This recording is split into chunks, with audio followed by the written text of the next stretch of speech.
Hi guys, in this module I want to have a look at the SUMIF function and how you can concatenate it with the today function to make it dynamic. So you can bring back a set of data based on a date range.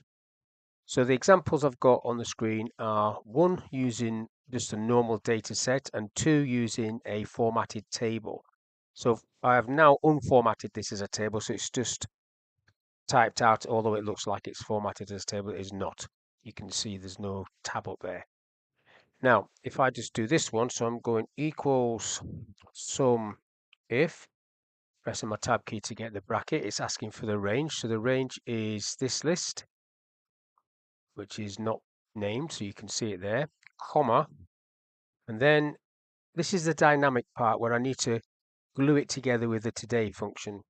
I have to open quotes and do a greater than sign and close quotes, and then I need to use a concatenation symbol, which is the and symbol, to concatenate to today function, like so, with an open and close bracket. Now the range that you want, in this case, I'm going minus 30 days from today, comma, that's the dynamic part of this function. It's something I use a lot myself.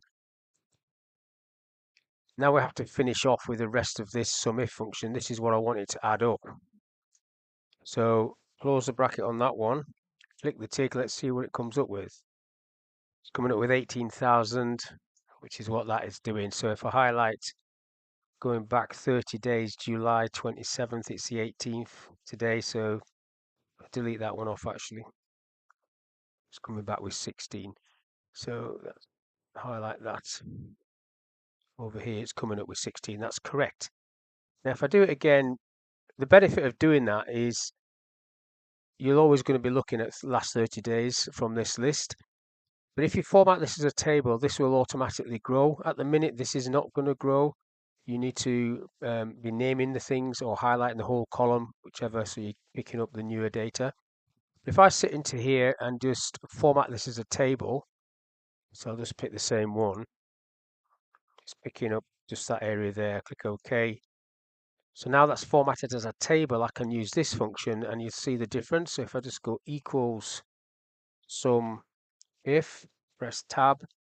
Now I'm still going to select the date column, but I could type this column. I'm just going to select that. You see it's putting names in there, comma, open quotes, do the greater than symbol, close quotes, do the and, the concatenation symbol, type the function today with an open and close bracket, minus 30 days off it, comma, and then highlight the income column like so. Close the bracket, click the tick, and you get the same figure, make it into money like so. So that is using the formatted table as an option. Now if I put in there the 17th of August 24, which is yesterday, and let's put some figures in there like so, you can see that this is picking that up. Now if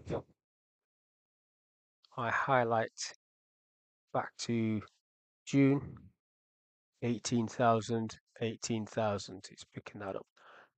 So that's working fine, even though that's not sorted in the correct order. Now that is a sum if. You could also use the average if function if you wanted the average over the last set of period, whatever you want, 30 days. It would be exactly the same, equals average